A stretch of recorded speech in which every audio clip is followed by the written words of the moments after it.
CCW have three main priorities that we're focusing on for the future. The first one is to build trust in the water sector.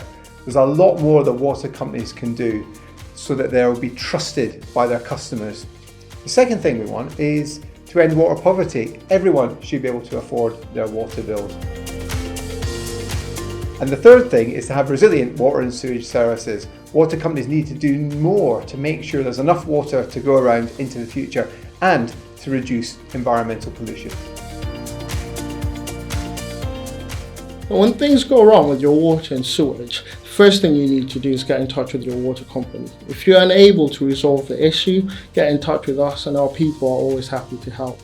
At CCW, we offer independent advice and support to customers who have been unable to get a resolution with their water company directly. You can contact us for free support and advice at any time. We're striving to make CCW a more diverse and inclusive place to work so that we better reflect the communities we serve, and we will fight to get you the best outcome. It's really important that everything we do reflects the views and experiences of people who use water and sewerage services. That's why we carry out extensive research across a wide range of areas relating to the water industry and speak to tens of thousands of people each year. We then use these findings to promote the interests of everyone who uses water in England and Wales. That's how we improve how you are treated by your water company.